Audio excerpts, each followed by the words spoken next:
এদিনাখনৰ কথা এখন গভীৰ অৰণ্যত এটা শিয়াল আৰু এটা হৰিণাৰ দুয়ো বন্ধুৰ লগতে হাতী বাঘ ভালুক আদি জীৱ জন্তুবোৰে বসবাস কৰি আছিল এই হাবিখনৰ ৰজা আছিল মহাৰাজ সিংহ অৰণ্যখন যিমান গভীৰ আছিল ঠিক তেনেকৈ হৰিণা আৰু শিয়ালৰ বন্ধুত্বৰ সম্পৰ্কও গভীৰ আছিল এজনে সিজনক সংগ নিদিয়াকৈ এক ক্ষন্তিকো থাকিব নোৱাৰিছিল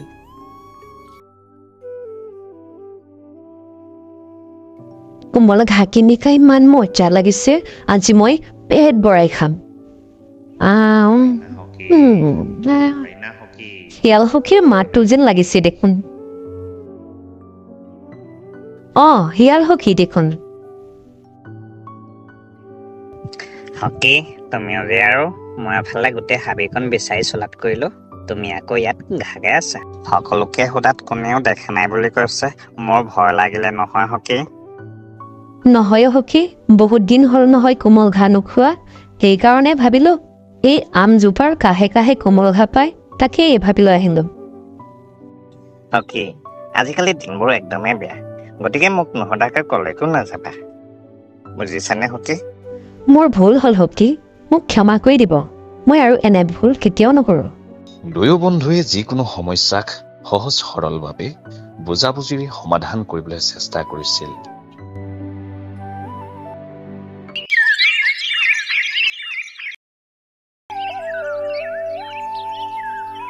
পিছে বহুদিন ধৰি হৰিণ আৰু শিয়ালক নেদেখাত জন্তুবোৰে এখন বৈঠক আয়োজন কৰে বন্ধুসকল শিয়াল আৰু হৰিণাক বহুত দিন হ'ল লগ নোপোৱা সিহঁত বাৰু ক'ত থাকে সিহঁতৰ বিষয়ে যদি কোনোবা কিবা জানে তেতিয়া ৰাইজৰ আগত ব্যক্ত কৰা হাতী ভাই হৰিণা আৰু শিয়ালক কালি দেখিছিলো আৰু কৈছে সিহঁত দুয়ো আমাৰ সংগত আৰু কেতিয়াও নাথাকে হয় তেনেকে কৈছে শিয়াল আৰু হৰিণাই তেহঁতক বাদ দিব লাগিব মানে ভালক পাই কেতিয়াৰ পৰা আৰু এবাৰ এই সংগত সিহঁতক সোমাবলৈ দিয়া নহব সিহঁতে উচিত শিক্ষা পাবই লাগিব আলোচনা চলি থকাৰ মাজতে হৰিণা আহি সেই ঠাইত উপস্থিত হয়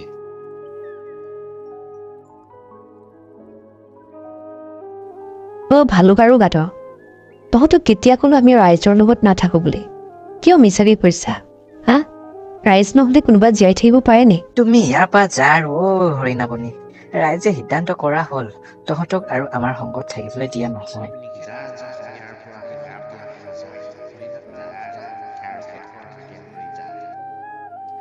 উপায় নাপায় হৰিণাই সেই ঠাইৰ পৰা মনে মনে আঁতৰি যায় যিবোৰ ঘটনা হৰিণাৰ লগত ঘটি গল এই সকলোবোৰ ঘটনাৰ কথা শিয়ালক বিৱৰি ক'লে সখী আমি দুয়োকে আমাৰ জন্তু সমাজৰ পৰা বাহিৰ কৰিছে ইমান বেয়া ব্যৱহাৰ কৰিছে যেন আমি কিবা অপৰাধী ইহঁতবোৰ নহ'লে কি আমি জীয়াই থাকিব নোৱাৰিম নেকি মই আছো নহয় হকি তুমি একদমেই চিন্তা নকৰিবা সকলোবোৰ ঠিক হৈ যাব এইটো মহাৰাজৰ গৰ্জন নহয়নে বাৰু হয় হকি তুমি ঠিকেই শুনিছা এইটো মহাৰাজৰে গৰ্জন হয় পিছে কিবা হ'ল এতিয়া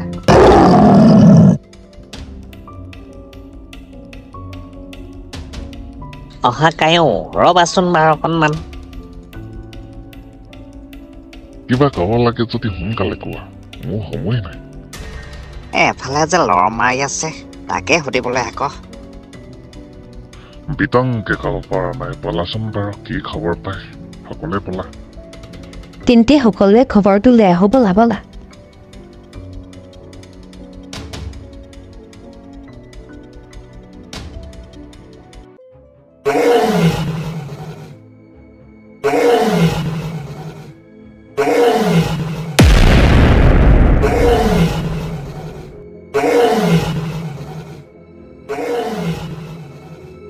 মহাৰাজৰ জয় হওক আপোনাৰ শান্তিৰ অবিহনে জানো এই প্ৰজাসকলৰ শান্তি সম্ভৱ আপোনাৰ সমস্যানো কি জনাবনে মহাৰাজ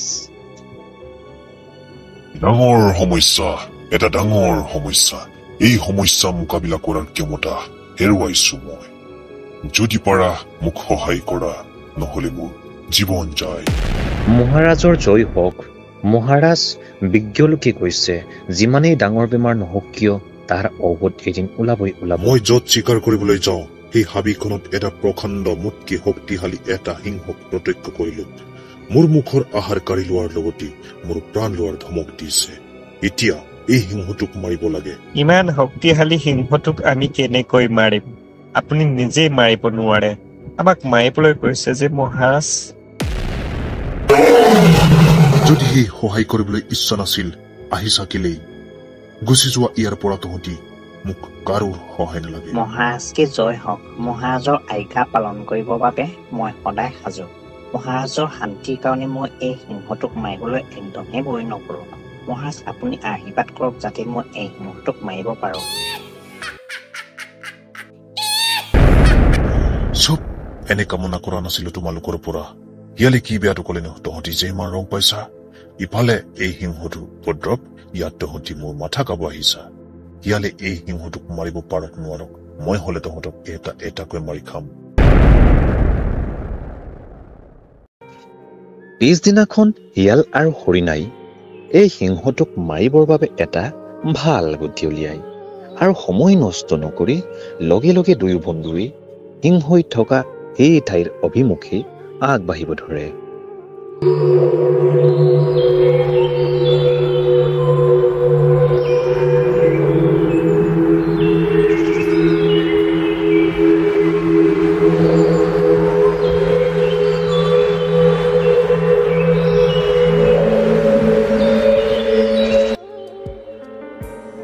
এই হাতী ৰাস্তাৰ পৰা আঁতৰি দিয়া আকৌ।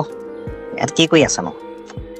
তোমালোক কোন হয় ইমান দম দি কবলৈ? আঁতৰি নিদিওঁ যা। পৃথিৱীত পাপ বেছি হোৱাত তাক স্বৰ্গৰ পৰা আৰু মোক নৰকৰ পৰা পঠিয়াইছে। আপুনি দুয়ো সঁচাকৈ স্বৰ্গ আৰু নৰকৰ পৰা আহিছেনে? তুমি কি বিশ্বাস কৰা নাই? আজি সকলোৰে পাপ আৰু পুণ্য জোকা যাব, লগতে তোমাৰো। মোৰ যদি পাপ থাকে তেন্তে নৰকত যাব লাগিব নেকি? এইটো 100% সত্য। পিছে তুমি যদি এটা কাম কৰিব পাৰা তেন্তে তোমাৰ পাপখিনি নাইকিয়া কৰি দিব পাৰিম। যি নোকোৱা কিয় তাকেই কৰিবলৈ সাজু আছো। তেন্তে তুমি একো অনিষ্ট নকৰাকৈয়ে এই হাবিখনৰ কুখ্যাত সিংহটোৰ ওচৰলৈ লৈ গলা। হ'ব, মোৰ পিঠিত উঠি লোৱা, মই তালৈ লৈ গৈছো। এনেদৰে হাতীয়ে হৰিণা আৰু শিয়ালক তেওঁৰ পিঠিত উঠাই লৈ ঘন অৰণ্যৰ মাজেৰে আগুৱাই যাবলৈ ধৰে।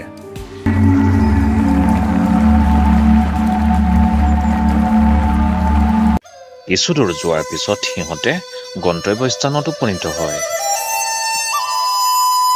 আপুনি দুয়ো ইয়াতে ৰওক, মই মহাৰাজৰ পৰা অনুমতি লৈ আহোঁ।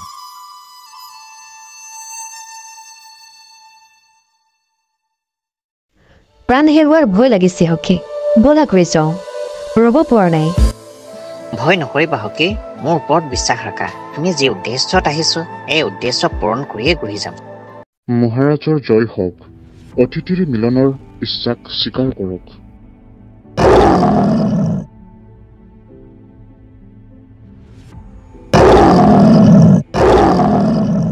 কি আছিলে হাতী? কোন অতিথি? মাতা ইয়ালৈ। মহাৰাজ পাপৰ পৰিণাম আৰু পুণ্যৰ পৰিণাম হৰণ কৰিবলৈ নৰকৰ পৰা দূত আৰু স্বৰ্গৰ পৰা দেৱতা আহিছে। কি স্বৰ্গৰ দেৱতা আৰু নৰকৰ দূত ভাৱ আৰু পুণ্য বিচাৰ কৰিব আহিছে? হয় মহাৰাজ।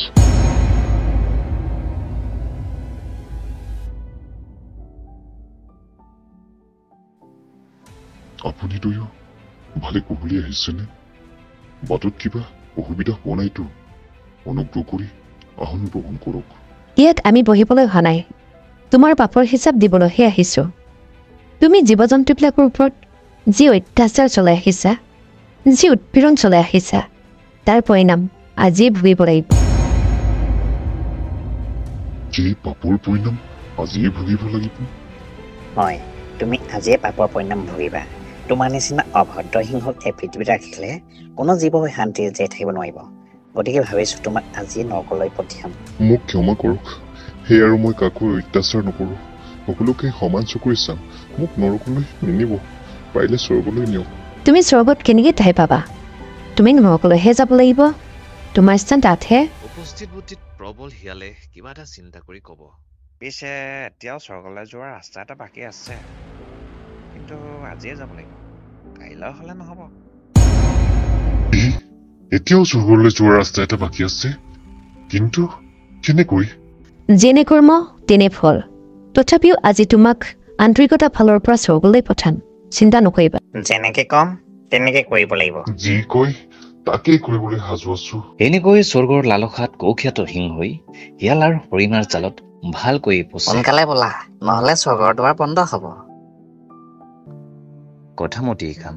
শিয়াল আৰু হৰিণাই সিংহক ওখ পাহাৰৰ এডোখৰ ঢেৰ পৰা আঙুলিয়াই দিয়ে। এয়াই স্বৰ্গৰ দুৱাৰ। সিংহ, কিমান সুন্দৰ চোৱা স্বৰ্গৰ দুৱাৰখন। তুমি যদি ইয়াৰ পৰা জাপ দিয়া তেন্তে ডাইৰেক্ট স্বৰ্গলৈ পাবা। সোনকালে যোৱা, স্বৰ্গৰ দুৱাৰ বন্ধ হ'বহি আৰু। অকণো সময় নষ্ট নকৰি স্বৰ্গলৈ বুলি সিংহই জাপ দিয়ে আৰু লগে লগে তলত পৰি মৰি থাকে। হকী, কথা দিয়া মতে মহাৰাজৰ ইচ্ছা পূৰ্ণ কৰি দিলো। এতিয়া ব'লা, নহ'লে ঘৰত পাওঁতে বহুত ৰাতি হ'ব। আচৰিত হ'বলগীয়া নহয়নে বাৰু হৰিণাই কেনেকৈ বাচি আহিব পাৰিব? তোমালোকে দেখি আচৰিত হৈছা শিয়াল আৰু হৰিণাই কেনেকৈ বাচি আহিছে। এনে দুঃসাহসিক কাম কৰিছে য'ত সকলোৰে ভাৱনাৰ বাহিৰত। মোৰ চকুৱেও বিশ্বাস কৰিবলৈ টান পাইছিল, কিন্তু সঁচাটো সঁচাই। শিয়াল আৰু হৰিণাই এই শক্তিশালী সিংহটোক সঁচাকৈ বধ কৰিলে।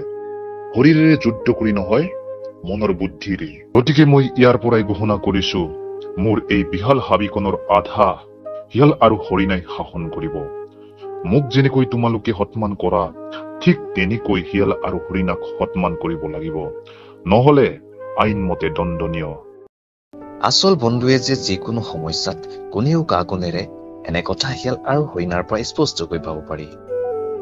সিহঁত দুয়ো বেলেগ বেলেগ জন্তু, তথাপিও কোনেও কাকো সৰু বুলি ভবা নাছিল। ইজনে সিজনক বিশ্বাস আৰু সন্মান কৰিছিল। আজি দুয়োৱে এই অৰণ্যখনৰ ৰজাৰ প্ৰাণ ৰক্ষাৰ লগতে বেলেগ জীৱ জন্তুবিলাকৰ জীৱনো সুৰক্ষিত কৰিলে।